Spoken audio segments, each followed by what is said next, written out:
Hey, did you see that? Me too. Welcome to the superpilotish channel. My name's Graham Wilson, and today I'm going to be talking about not necessarily killer balloons, but a really popular one these days from my basement. Okay, and it's going to be pretty cool here today. It's always fun to kind of theorize and do the armchair quarterback thing. And I don't know if you can see it in the camera. Actually brought out the old armchair here, so I'm officially armchair quarterbacking. What happened with that? What happened with that balloon that was hanging around? Oh yeah, I kind of like these arms. I can just kind of lean back and chill out. Yeah, what happened with that balloon that the Americans shot down the other day?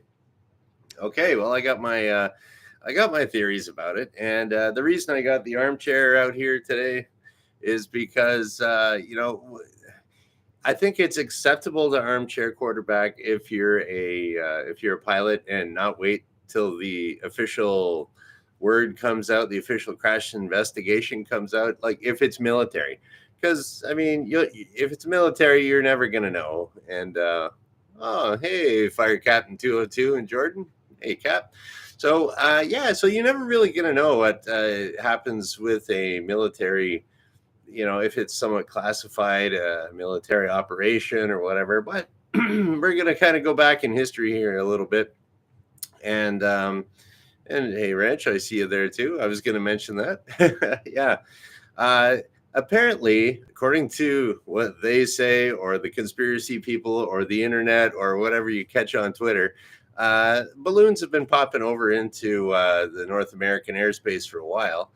And it kind of makes sense well, let me see here. Yeah, around the United States and Canada, they have what they call as an air defense identification zone. So anything that's coming over, across the Bering Strait into Alaska or over the top from the poles coming into Canadian airspace, it's if you're going through legally, if you're going through the air defense identification zone, you're supposed to file a flight plan and say, this is the time I'm coming over, and this is where I'm coming in at what speed, and what's the identification of my airplane. But if it's a balloon, and maybe it's a scientific balloon, maybe it's a killer balloon, but yeah, it's like balloons aren't really as controllable as airplanes or gliders. You learn that when you very first start learning how to fly, who what type of aircraft has to give way to the other type of aircraft. And the general rule on that one is that whichever aircraft is more maneuverable, then that one has to give way to the one that's less maneuverable. So if you had an airplane with a propeller on the front, you can climb, you can descend, you can turn. But if you have a balloon, you can only sort of control how you go up and down. So that way, the airplane would have to give the right of way to the balloon because it can't get out of the way as well.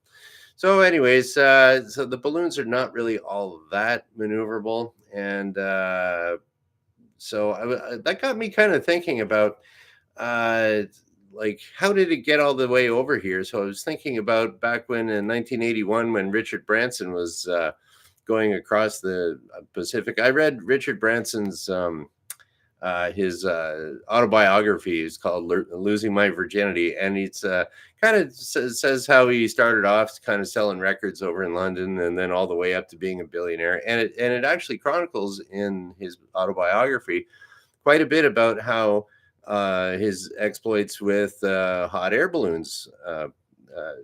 What he was doing with that. And DH Pilot One saw some balloons flying by. Yeah, party balloons. They're always rated 1,000 feet AGL around here for some reason. You see them in the circuit. Yeah, it's weird.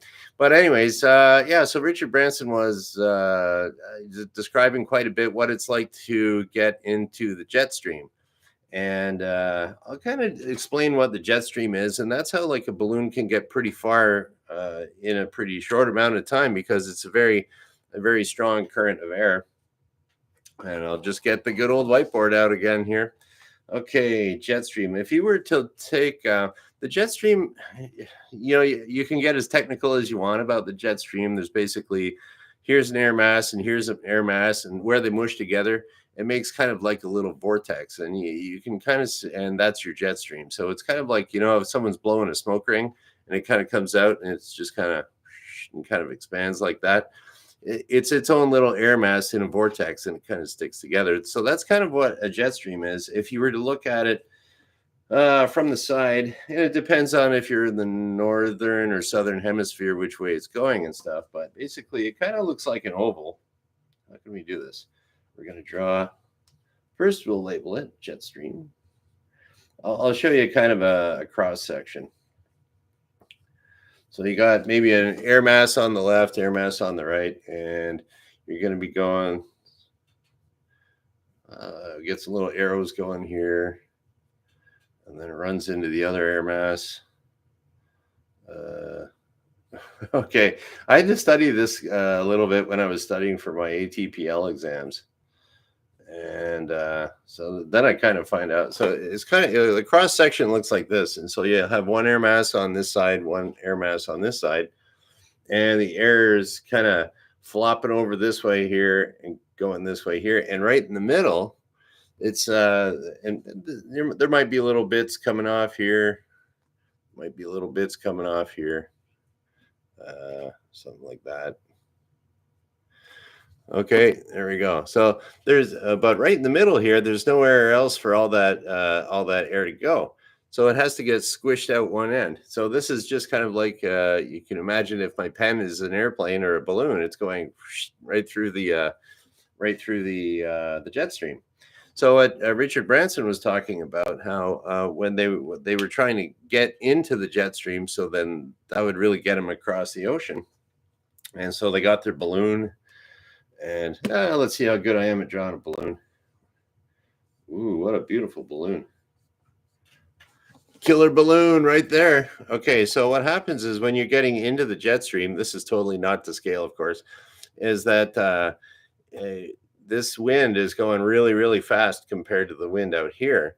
And so the top of your balloon gets sucked right into it. And then by the time and it's really turbulent, and you think Richard Branson thought, oh my God, I'm going to die here. But once your balloon is inside the, okay, this is definitely not to scale.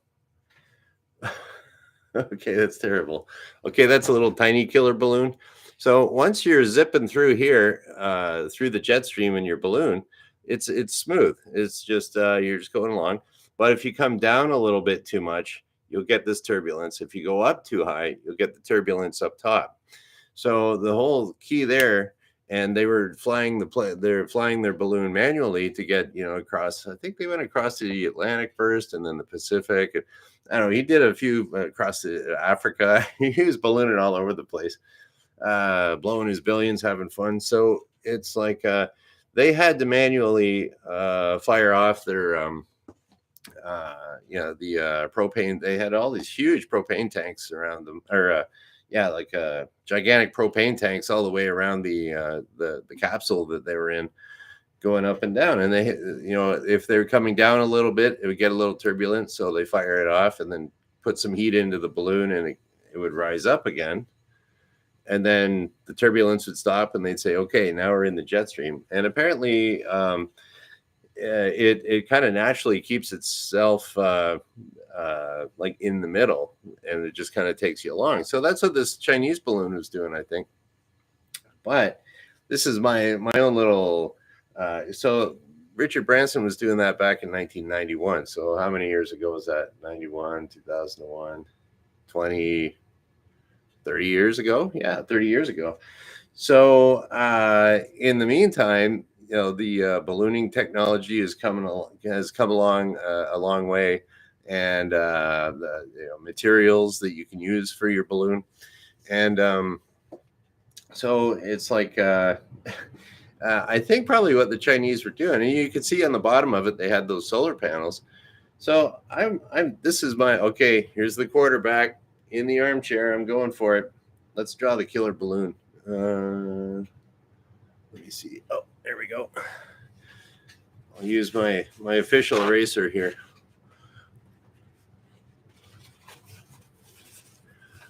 Okay, here we go. And I don't know. I didn't see. I've heard that they have propellers on them and stuff. I really don't think. Uh, I don't think they can. Those balloons can be too maneuverable side to side because there's just so much. You got that big amount of air that you got to move around. Like if you were, say, you got your beach ball and you're trying to hold it under the water, it wants to come up. It's not that dense, and your beach ball wants to come up. Through if you're at the beach or in the pool. And then if you try to move that sideways, you can feel the sideways resistance of your beach ball. So I think it would be really hard to get all that all that what would you call it? Oh, what kind of drag would that be? I don't know. It'd be a lot of drag from the top of the balloon, and I don't think you'd be able to get a whole lot of horsepower out of a balloon to move it sideways that much. But I'll get into what when it was kind of flopping around in Montana. I'll give you my theory on that one here. Profile drag. Yes, thank you, DH Pilot 1. And yeah, profile drag is drag caused by antennas on an airplane or just sticking your hand out the window on a car. That's profile drag. So yeah, so we got our balloon. Okay, so this is my theory on. Okay, I'm gonna draw a bigger. Here's our bigger killer balloon. Oh, actually, it had yeah, it looked like it was just kind of hanging from a cable. Actually, it was like a big ball. And then we got our solar panels. Okay. There's our Chinese killer balloon, right? So, and then what was down here? I don't know. But so my thinking here is that they're kind of testing out. They would probably have some sort of a sensors at the bottom down here. Well, there we go. At the bottom, some type of sensor, so that when it starts coming down into the turbulence, the sensor would sense that the balloon is still up here quite a bit away, and now it can add some heat. So I'm guessing there's some sort of a solar powered battery, something heating element in there that's probably electric, I think. And so what that would do would heat up the balloon, and then it would get up out of there. And then that makes me think too, if they shot it down using a heat-seeking missile, there's your heat source, and that's kind of where the missile hit. So anyways, that's that. But okay, I'm kind of getting out of the way here. So I think it got into the jet stream, and I was looking at the weather. I couldn't find very good archives on what the jet stream was doing there around, what was it, February 1st? But I could check out the surface weather charts. There's archive places for that. I also stumbled across this other really cool website called ventusky.com. I'll put a link to it and below, and it's got all your cool weather arrows and temperatures and stuff like that, all the way up to 30,000 meters, which is 120,000 feet. So if this is a high altitude balloon, you kind of be able to see. If there's one over Latin America right now, you can see right where it's going to go with the little arrows on the website. So anyways, yeah. So what was I talking about? Oh yeah, in when it came down, and I was looking at the surface archives of the weather for when it was checking out all of the missile silos that you could check on Google Maps anyways. And then it was like what you could see there was that there was what happens is you see these high pressure and low pressure systems and fronts and all this other fun stuff that you learn about as pilots. And so what it looked like, there was a front that was kind of dissipating there. And so what happens is there was a whole lot of what they call travels, and it stands for, here's your word of the day. You can impress all your pilot buddies when you talk about a trowel, which is a trough of warm air. Trough of warm air aloft. And then so there was all these funny shaped trowels up there, and I could see if there was a balloon And what happened was that the jet stream kind of ended right there. It just kind of spit out right where this front was occluding, and it was all dissipating and breaking apart. There's H's and L's and trowels all over the place. So the weather was going all over the place. But if you're in a balloon, you want to have colder, denser, you want to have colder air up here. And then what happens if you got warm air up here and you're going up? Well, you're going to stop. So I think what happened was when it was all over Montana that day, there was a whole bunch of troughs of warm air aloft there, high and low pressure systems, and the balloon was trying to do stuff, but it was just there was no wind pushing it out of the way. It was just kind of all flopping around, and then eventually that all kind of stabilized, and then it managed to get up, and it caught another jet stream, and that spit it out over the Atlantic, and so I would think that what it was is they were trying to figure out if I was a scientist, I'd want to figure out using some kind of AI or sensors or logic programmable controllers, or even if you're talking to a satellite or something like that, that, hey, can we navigate in jet streams? That's pretty cool. And then, so, I mean, it could be a scientific thing. They didn't, the Chinese didn't say, yeah, that's our military stuff. And, what would you do? Like, I don't know, like, because, if what goes up must come down, and there's no way that like someone would want some super high tech military thing just like flopping down in someone's backyard in like, I don't know, Tennessee. It's like, hey, what's this big balloon doing here? And helicopters come in and get it. I don't think you'd want to waste your good technology doing that over somebody that's not an ally exactly. So I don't know. So I think it was just some weather balloon, but it got kind of stuck over Montana. It caught another jet stream. They spit it out, and then if they used a heat seeker missile, I think it hit the heat source here that controlled it going up and down, and then it would be it's a political thing too. It's you want to look tough, whatever. And but a lot of people were thinking, that why didn't they just shoot it down sooner? It's a spy balloon, and well, it's collecting data. Yeah, it's collecting atmospheric data about pollution and stuff, and sending it back to China. I don't know, but yeah. And then so I was thinking immediately as like Mr. Safety, Mr. Pilot, is that you don't crash things over people's backyards. Somebody would be doing a whole lot of paperwork and get fired and getting, like, how would you like to be the politician said, yeah, shoot it down. And then I don't know, these little solar panels here go and hit a bus full of kids. There's like a half dozen kids dead because you couldn't wait for some balloon to flop down into the ocean. So, it's not, yeah, that's right, DH Pilot One. We'll never really know what's on there or anything, but I would say because I also know I've talked to some people. Okay, just specifically, I was told by somebody that was in the we'll say like the Aviation Safety Department of the Department of National Defense. Basically he worked for the Air Force, and he was telling me after an incident, he had to look further into it to see if there was any, if there's any type of incident that's in the Air Force that could be really unsafe. They got all the time in the world to write all the paperwork they want on that one. And he was saying he was kind of like a lower level guy. I don't know, was he captain? Might have been a major.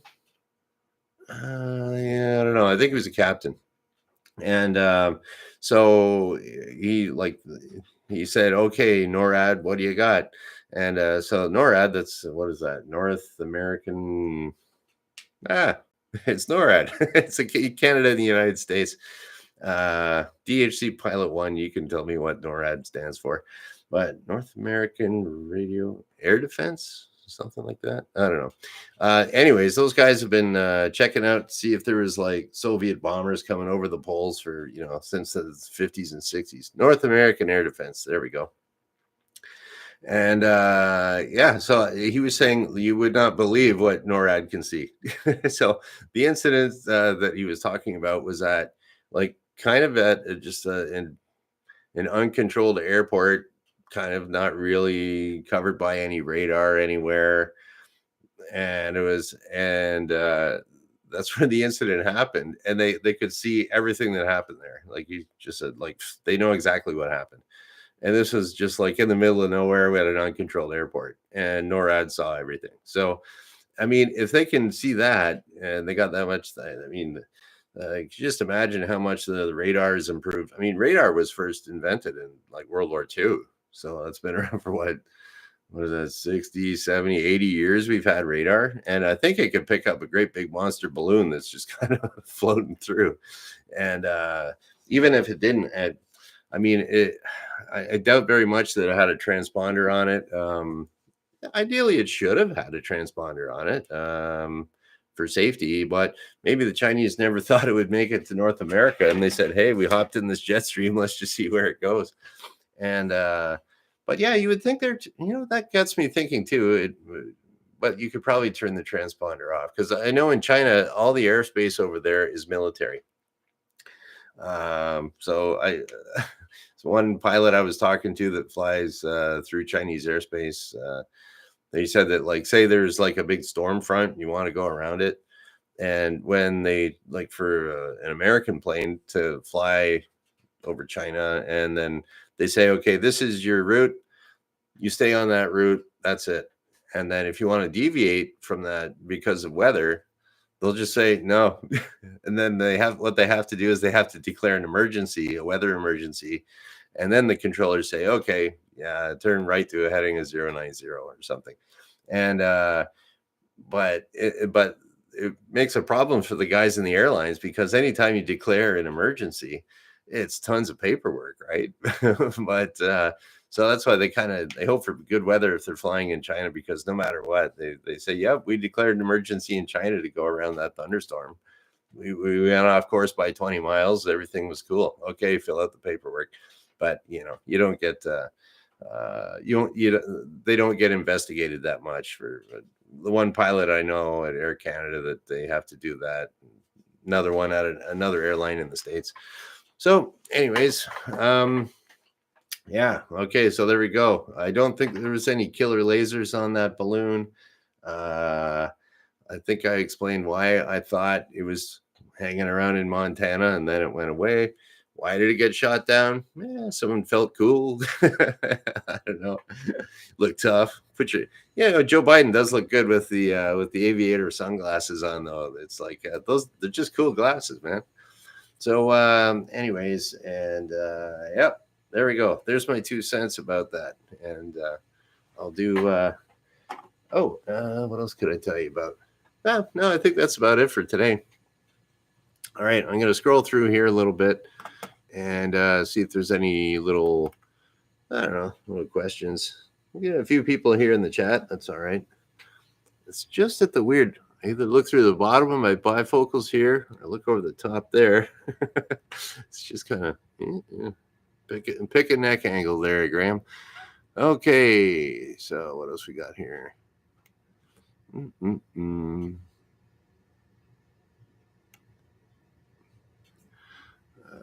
Okay. Yeah, okay, that's about it. Yeah, DH Pilot 1, maybe it had Wi-Fi and an iPad. That's all it would take, You can get yeah.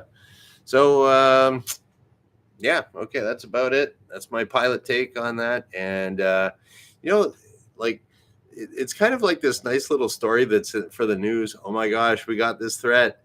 Yay, we shot down the balloon. Okay, next story. Like, I think I wasn't sure whether I was going to do it today because it might have already been out of the news because it got shot down yesterday or whatever, day before.